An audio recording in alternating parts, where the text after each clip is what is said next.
Indian government तैयारी कर रही है 40,000 करोड़ का टेंडर लाने की, ताकि 1 लाख फ्रेट वैगन्स का काम जो है वो किया जा सके आने वाले 3 से 4 साल में। और ये काम करने से जिस कंपनी को सबसे ज्यादा फायदा होगा हम उसका डिस्कशन करेंगे, और बाकी किन किन कंपनीज को फायदा होगा उसका भी डिस्कशन होगा। लेकिन सबसे ज्यादा जो कंपनी टेक्निकल चार्ट पे इसको सपोर्ट दे रही है उसका डिस्कशन करना इस वीडियो में जरूरी है। तो बिना किसी देरी के इस वीडियो को शुरू करते हैं। लेकिन ध्यान रखिए, वीडियो किसी टाइप से कोई बाय सेल की रिकमेंडेशन नहीं है, सिर्फ आपकी नॉलेज, एजुकेशन और लर्निंग के लिए वीडियो बनाया जा रहा है। मैं Shubham, SEBI registered research analyst, welcome करता हूं आपका इस वीडियो में। और बिना किसी देरी के शुरू करते हैं। सबसे पहले देखिए न्यूज क्या है।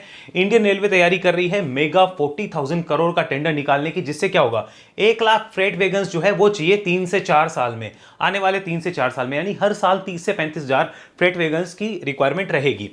क्यों चाहिए? ताकि बूस्ट कर सके cargo capacity and domestic manufacturing, यानी आत्मनिर्भर भारत या फिर मेक इन इंडिया को भी सपोर्ट मिलेगा इन सब चीजों से। ये काम इनको करना है और कार्गो वगैरह जो रहेंगे उनका काम इजी हो जाए, इसके लिए गवर्नमेंट तैयारी कर रही है। This plan includes annual procurement of 35,000 to 40,000 wagons, यानी कि जो ट्रेन के चक्के हैं 35,000 से 40,000 चाहिए। तो सबसे ज्यादा फायदा किसको होगा? जो कंपनीज ट्रेन के चक्के बनाती है, वैगन्स बनाती है, उनको फायदा होगा। यहां पर आपको दिखेगा PM Gati Shakti expansion. Indian Railways is executing 1.53 lakh crore in project with significant capital location to add 6,000 kilometre of network, making it one of the largest infrastructure pushes. यानी मतलब क्या हुआ इसका कि पीएम गति शक्ति से भी इनको फायदा होने वाला है। और रेलवे को लेकर जो हमारी गवर्नमेंट है वो वाकई में काफी सीरियस है। रेलवे में चेंजेस हैं वो आप सबने देखे हैं। देखिए, मैं ये नहीं कहता हूं समस्याएं खत्म हो गई है, समस्याएं अभी भी बहुत है रेलवे में, लेकिन पहले की रेलवे और अभी की रेलवे में बहुत फर्क है। जहां गवर्नमेंट को क्रेडिट देना चाहिए वहां दो, और जहां वो टैक्सेस लगा के हम पे बर्डन डाल रहे हैं उधर उनको देखो, उनकी खिंचाई भी करनी बहुत जरूरी है। हमें वो नहीं रखना है कि हम इस पार्टी के उस पार्टी को, उसको छोड़ो। अगर विकास किया है तो उसके लिए ताली भी देनी है, और अगर विकास नहीं किया तो उसके लिए आप गाली देने का भी अधिकार रखते हैं। आगे चलते हैं। नॉर्थ ईस्ट एक्सपेंशन, उसकी भी तैयारी है, और मेगा डेवलपमेंट इन बिहार, ये सारी चीजें जो होगी उससे रेलवे कंपनीज को फायदा मिल सकता है। लेकिन सबसे ज्यादा ये जो 40,000 करोड़ का टेंडर है, इससे फायदा मिलेगा किस कंपनी को फायदा मिलेगा? Have a look at this point. सबसे ज्यादा जिस कंपनी को फायदा मिलने वाला है वो ये कंपनी रहेगी, this one, Titagarh rail systems limited. Disclosure, Titagarh is part of my own portfolio, so this is a disclosure, यहां पे आपको पता होना चाहिए। अब चलते हैं जरा टीटागढ़ के ऊपर। टीटागढ़ क्या कर रहा है वो देख लो। टीटागढ़ ने 70% तक करेक्शन किया, ये आपको दिख रहा होगा, 70% तक करेक्शन हुआ। उसके बाद अब क्या हो रहा है? Now Titagarh is ready to form a base. यहाँ पे एक बेस बिल्डिंग की शुरुआत जो है वो हो चुकी है। मैं डिस्क्लोजर देता हूँ, हमने टीटागढ़ को कब लिया था, क्या किया था।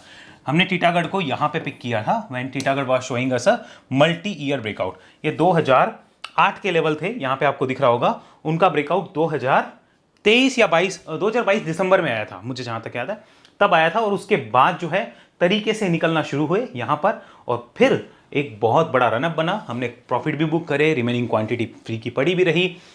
अभी तक वो क्वांटिटी है, और उसको तो चलो हम आगे कभी भी बेच सकते हैं, वो अलग बात है। लेकिन एक ये उस सवाल का भी आंसर है, लोग कहते हैं ब्रेकआउट पे क्यों लेते हो? ब्रेकआउट पे लेना अपना सेटअप होता है, बेस बिल्डिंग पे लेना अपना सेटअप होता है। सब चीज़ सेटअप्स के ऊपर होती है। आप एक फिक्स सेटअप बना के काम नहीं करते हो, अलग अलग सेटअप्स होते हैं 5-6, उनके ऊपर आप वर्क करते हो। यहाँ चलिए इसको देखिए। नाउ मंथली चार्ट, और मंथली चार्ट पे बेस बिल्डिंग हो रही है।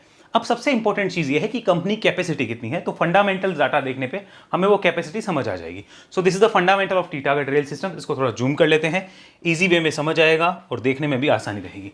तो टीटागढ़ अभी वैल्यूएशन वाइज कैसा है? तो अगर आप वैल्यूएशन वाइज देखने जाएंगे तो 12,700 करोड़ की मार्केट कैप है। लेकिन अगर यहीं पे आपने पी फैक्टर और आरओसी आरओई डाल दिया तो कंपनी ऑलरेडी एक काफी अच्छे प्रीमियम पे डील कर रही है।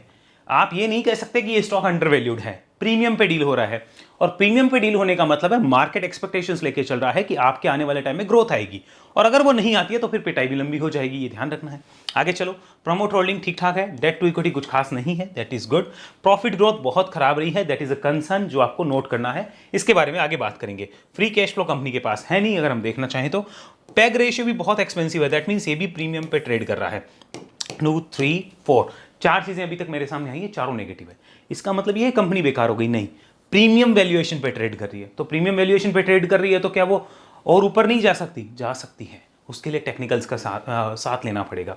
कंपनी के कैश इक्विवेलेंट्स एंड इन्वेस्टमेंट्स यहाँ पर है जो ठीक ठाक नजर आते हैं। कंपनी को बने हुए काफी टाइम हो गया, 1997 से बनी हुई कंपनी है, और ये रेलवे वैगन्स वगैरह बनाती है। अब यहाँ पर चलो जरा क्वार्टर रिजल्ट्स, ये देखो रीसेंट के क्वार्टर रिजल्ट्स कैसे रहे हैं, फिर हम इसकी ऑर्डर बुक पे बात करेंगे। 1006 करोड़ से आप 875 करोड़ हो गई। दैट मीन्स आपने ईयर ऑन ईयर 25% 15% की ड्रॉप दिखाई है यहां से यहां तक, और मार्जिन्स आपके सुधर गए जिस वजह से आपका ऑपरेटिंग प्रॉफिट अच्छा आया और आप लॉसेस से प्रॉफिट में आ गए। तो ओवरऑल रिवेन्यू टूटी लेकिन क्या हुआ, प्रॉफिट्स बढ़े। ऐसे ही आपकी रिवेन्यू जो है यहां क्वार्टर ऑन क्वार्टर लगभग 5% 7% के आसपास बढ़ी है, और उसके बाद में आपके प्रॉफिट जो है वो लगभग 20% से बढ़ गए। प्रॉफिट्स 20% बढ़ गए और रिवेन्यू यहां पर आपकी थोड़ी बढ़ी, बट ईयर ऑन ईयर वो गिरी है। अब इंटरेस्टिंग चीज और क्या रहेगी, यहां पे आओ, प्रॉफिट एंड लॉस पे चलो। सी दिस वन, ये है हमारे पास कंप्लीट डाटा। अब जरा इसको नोट करो, कंपनी ने 2024-25 में क्या रिवेन्यू लाई थी और 2026 में क्या रिवेन्यू लाई है। 20% से ऊपर का ड्रॉप है, 20% से ऊपर रिवेन्यू गिर गई। क्यों गिर गई, रेलवे के प्रोजेक्ट धीमे हो गए। और रेलवे के प्रोजेक्ट ज्यादा कब चलते हैं, सरकार कब बनी थी, 2024 जून में, ठीक है। तो रेलवे के प्रोजेक्ट्स पता है कब से चलना शुरू होंगे, 2027 से 2032 में। लास्ट के 2 साल में ही काम होता है, शुरू के 2 साल में इतना नहीं होता, और लास्ट के 1.5 साल में आप मानो ज्यादा काम होगा। शुरू के 2-3 साल कोई गवर्नमेंट काम नहीं करती, क्योंकि जो भी विकास करेगी गवर्नमेंट हम उसे भूल जाएंगे। चुनाव के पास विकास होंगे उसको याद रखा जाता है। तो ये स्ट्रेटेजी होती है, आप देखेंगे तो आपको पता चलेगा। हिस्टोरिकल डाटा भी कहता है जब जब चुनाव पास आते हैं तो रेलवे में डेवलपमेंट बहुत ज्यादा किए जाते हैं। तो ये नोटेट करने वाली चीजें रहेगी आपके लिए। प्रॉफिट्स को देख लो, कंपनी लॉस में की थी 2022 से 2023, जो मैं आपको बता रहा हूं, जब दिसंबर 2022 में मल्टी ईयर ब्रेकआउट हुआ था, चार्ट्स ने पहले बोल दिया था होने वाला है। चार्ट्स की इंपॉर्टेंस समझो, नहीं समझ आती है सीखो, सीखने के बाद समझ आएगी कि एक्चुअल में उसकी चीज है क्या। और यहां पर बोला उस लॉस से प्रॉफिट, और प्रॉफिट के बाद में उस कंपनी ने 10x तक के रिटर्न दिए। 180 वाला शेयर 1800 गया, 10x किसे बोलते हैं। यहां पे चलो, अभी रिसेंट में क्या हुआ भाई, आपके प्रॉफिट्स अच्छे थे, वो ड्रॉप हुए हैं लगातार 2 साल। अब मार्केट ये मान के चल रहा है कि इनका वर्स्ट इज ओवर। लगभग 123 करोड़ के प्रॉफिट कंपनी ला चुकी है। अगर आप नोट करो तो 126 करोड़ के प्रॉफिट जब कंपनी लाई थी तब ये कहां ट्रेड कर रही थी, अभी तो उस वैल्यूएशन से बहुत अच्छा ट्रेड कर रही है। ये नोट करना है, क्योंकि मार्केट को उम्मीद है आगे अच्छा चलेगा। यहां पे आप देखोगे तो और चीज क्लियर हो जाएगी। मैं आपको ये दिखाता हूं, सी दिस वन, यहां आ जाओ। ये वाला पॉइंट हमारे लिए, इसको हम अनलॉक कर लेते हैं। यहां पे आओ, ये वाला पॉइंट है वैगन मैन्युफैक्चरिंग कैपेसिटी कितनी है भाई इसकी कंपनी की। ये वाली हमारे पास पूरी डाटा, चलो यहां पर देखो, लगभग 12,000 वैगन की कैपेसिटी है। कितने की, 12,000 की। अभी मार्च 2026 था। उसके बाद में यहां पर चलो, पैसेंजर कोच कैपेसिटी, कंपनी अब इसके अंदर भी जा रही है, पैसेंजर कोच बना रही है। तो 300 पैसेंजर कोच जो है वो कंपनी बना सकती है। इन्होंने अपनी कैपेसिटी थोड़ी बढ़ाई है पिछले 2 साल में, हालांकि बहुत ज्यादा नहीं बढ़ी है। पहले तो पैसेंजर कोच में कंपनी थी नहीं, अब आई है थोड़े टाइम पहले ही, और पैसेंजर कोच में भी कंपनी का काम चल रहा है। वेगन्स तो बना ही रही है, वेगन्स में भी कैपेसिटी कितनी हुई है आप देखते जाओ, और अब उम्मीद है कि कंपनी अपनी कैपेसिटी और भी बढ़ा सकती है। तो ये नोट करने वाली चीज है। अब इसका जरा मार्केट शेयर है वो देखो, मार्केट शेयर वेगन मैन्युफैक्चरिंग में कितना है, 25%। तो फिर ज्यादा किसका है, जुपिटर वेगन का मार्केट शेयर है 30%, ओके। और टीटागढ़ का कितना है, TWL का सिर्फ 25%। लेकिन फिर भी टीटागढ़ में मोमेंटम है। क्यों है, कुछ तो बात होगी, वो देखेंगे आगे। नेक्स्ट चलते हैं इन्वेस्टर्स पे। क्या हुआ है रिसेंट में, FIAs प्रमोटर क्या कर रहे हैं, तो FIAs ने कुछ क्वांटिटी ऐड करी है और वो लगातार 3-4 क्वार्टर से ऐड करते जा रहे हैं small quantity. Promoters as it is है, कोई दिक्कत नहीं है। DIAs का अगर देखा जाए तो लगभग 12% के आसपास होल्डिंग है, कुछ ज्यादा चेंजेस नहीं है। यहाँ पे बढ़ाई, फिर घटाई, फिर घटाई, तो कुछ ज्यादा चेंजेस यहाँ पे नजर नहीं आ रहे। 12% की होल्डिंग है, और अगर पिछले 3-4 क्वार्टर में देखा जाए तो 12% एक एवरेज निकल के आता है।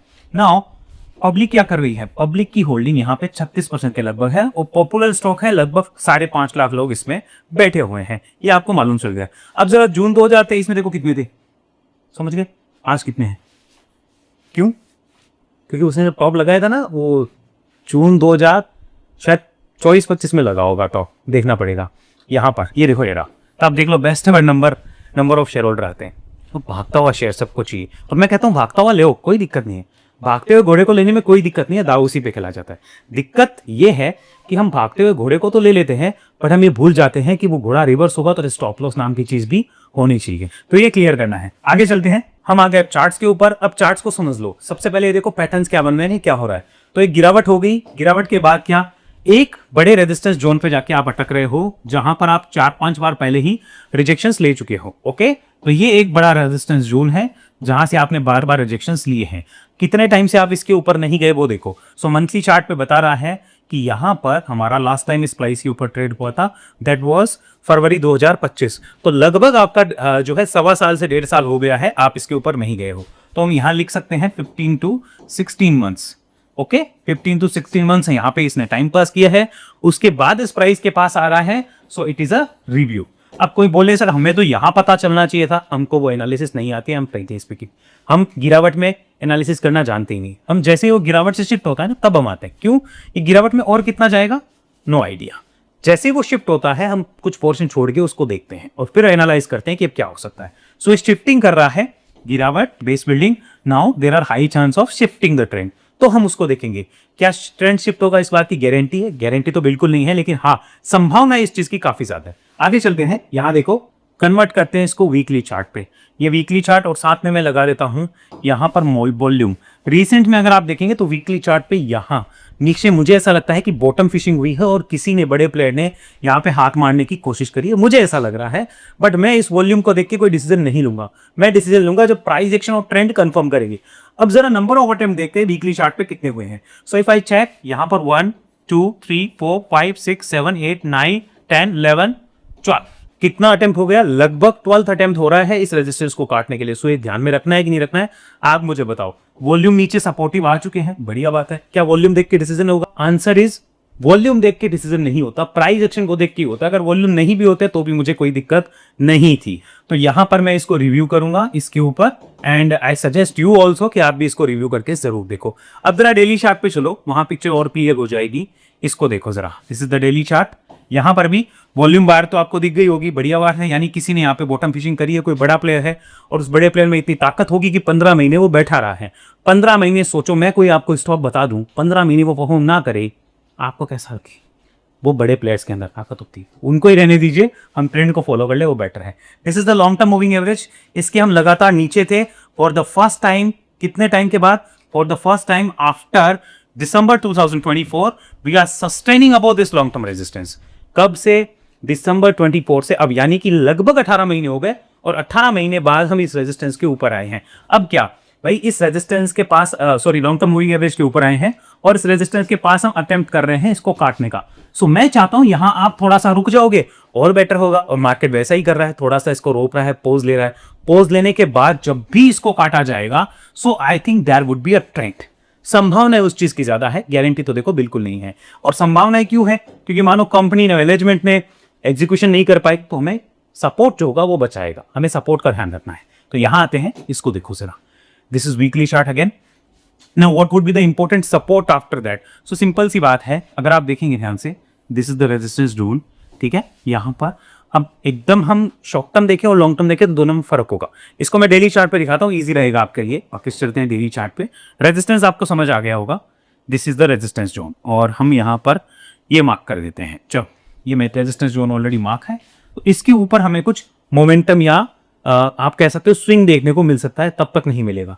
ओवरऑल ये चीजें दिख रही है। इसके ऊपर रेजिस्टेंस 1 2 3 4, ये 4 बड़े रेजिस्टेंस है वैसे छोटे टाइम फ्रेम पे। और बड़े टाइम फ्रेम पे देखा जाए तो बड़ा रेजिस्टेंस फिर यही निकल के आएगा, क्योंकि पहले सपोर्ट था, अब रेजिस्टेंस बना हुआ है।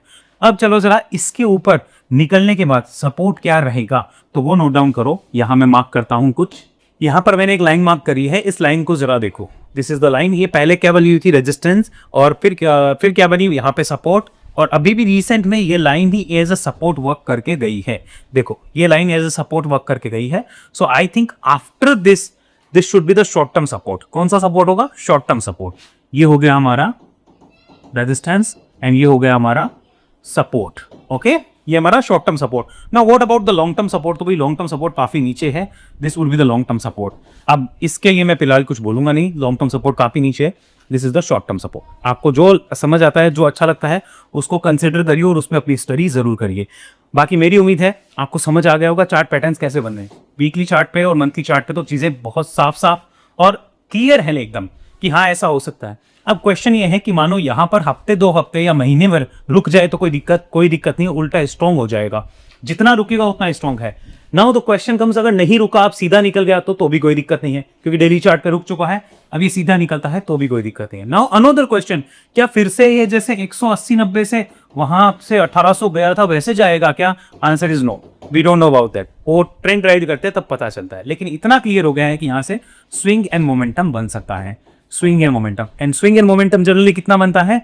इतना बनता है from breakout level, from breakout levels, okay, इतना बनता है। दैट मीन्स इस लेवल से इतना स्विंग एंड मोमेंटम बन सकता है, depending on the resistance at these places, को डिपेंड करेगा आगे की चीजों पे। तो ये वॉच लिस्ट में जरूर लेना है, इसलिए मैं रिकमेंडेशन नहीं दे रहा, बट रिकमेंडेशन यही है कि आप वॉच लिस्ट में लीजिए instead of doing here and there. आप सिर्फ अपनी वॉच लिस्ट में लेके इसको जरूर देखिए। बाकी मेरी उम्मीद है वीडियो अच्छा लगा होगा, एनालिसिस समझ आई होगी। अब सेटअप बता देता हूँ कौन सा है, यहाँ समझो। यहाँ आ गए हम वेबसाइट पे, देखो ये कंप्लीट वेव एनालिसिस है, जिसको सीखना है सीखो, और जिन्होंने सीख लिया उनको पता है मैं क्या बोलना चाह रहा हूँ। अब जरा सेटअप कौन सा है वो समझ लो। यहाँ पे यहाँ पर 2-3 सेटअप लगने वाले हैं, वो तीनों मैं बता देता हूँ कौन कौन से लगेंगे। सबसे पहला तो ये लगेगा, सेकंड नंबर ये लगेगा जो कि मैं फॉलो करने वाला हूँ इसमें, और थर्ड नंबर एक सेटअप और लग सकता है ये वाला, ओके। इसकी भी तैयारी ऑलमोस्ट पूरी हो चुकी है, तीनों सेटअप लगने की तैयारी है। जब ये 180-90 से 1800 गया था तब कौन सा सेटअप लगा था? ये वाला सेटअप लगा था, और इसमें राइडिंग कैसे होती है वो इसमें सिखाई हुई है। आपको कौन सा देखना है, कौन सा सीखना है, that is totally up to you, लेकिन ये आपकी इच्छा है। अब एक और चीज, अभी रिसेंट में ना गवर्नमेंट ने टेलीग्राम को बैन कर दिया है, और ये बैन किया है 22 तारीख तक। तो हमारे जो भी मेंबर्स थे हमने उनको टाइमली, ऑन टाइम पहले ही व्हाट्सएप ग्रुप में शिफ्ट कर दिया था, ताकि वो सब लोग वहां आ जाए। तो अगर आप अभी इनको स्विंग एंड मोमेंटम या फिर इन्वेस्टिंग एंड वेल्थ को ज्वाइन करते हैं, तो आप सीधा सीधा हमारी टीम को व्हाट्सएप करिए कि हमने ज्वाइन कर लिया है, और आपको हमारी टीम व्हाट्सएप ग्रुप में ऐड कर देगी। वैसे तो आप ज्वाइन करेंगे तो शाम को हमारी टीम आपको कनेक्ट कर ही लेगी कि आपने ज्वाइन किया, तो प्लीज़ यहाँ कनेक्ट हो जाइए। अगर आप इनको ज्वाइन कर रहे हैं ध्यान रखिए, ये इन्वेस्टमेंट एंड वेल्थ है। यहाँ पर हम क्या करते हैं, अगर आप वीडियो को नया देख रहे हैं, यहाँ पर हम लोग ट्रेंड को कैप्चर करते हैं और बड़े मूव को राइड करते हैं। हमारे अकॉर्डिंग वो बड़ा मूव होता है, हम उसको राइड करते हैं। जैसे अभी रिसेंट हमने गोल्डियम इंटरनेशनल के ऊपर ये मूव कैप्चर किया है, आपको दिख रहा होगा। एंड ये जो है स्विंग एंड मोमेंटम, यहाँ पे हम 5 to 10% मूव के लिए देखते हैं, और उसमें रिस्क भी उसके अकॉर्डिंग ही रखते हैं और रिवॉर्ड भी उसके अकॉर्डिंग होता है। तो ये स्विंग एंड मोमेंटम, जहाँ पे क्विक स्विंग को हम हमारी सेबी रजिस्टर्ड सर्विसेज में देते हैं। And this is investment and wealth, जहाँ पे हम थोड़े से लंबे ट्रेंड को देखते हैं। यहाँ पे समय लगता है, इन ट्रेंड भी उसके अकॉर्डिंग मिलता है। तो ये सारी चीजें हैं, ज्वाइन करना चाहिए ज्वाइन करिए। और बाकी कोई अगर आपको हेल्प चाहिए हमारी सर्विसेज के रिगार्डिंग या कोर्सेज के रिगार्डिंग, तो इस नंबर पे आप व्हाट्सअप मैसेज करिए। ध्यान रखिए हमारी टीम आपको कनेक्ट नहीं करती है, ना ही आपको कॉल करके कहती है कि ऑफर चल रहा है आ जाओ ये कर लो, बिल्कुल नहीं होता है। आपकी तरफ से ही हमारे पास कोई मैसेज आएगा तो हमारी टीम कनेक्ट करेगी, ताकि इससे स्कैम को रोका जा सके जो हमारे नाम पे चल रहे हैं। तो प्लीज इसका ध्यान जरूर रखिएगा। सी यू सून नेक्स्ट वीडियो। अभी के लिए इतना ही। जय हिंद, जय भारत।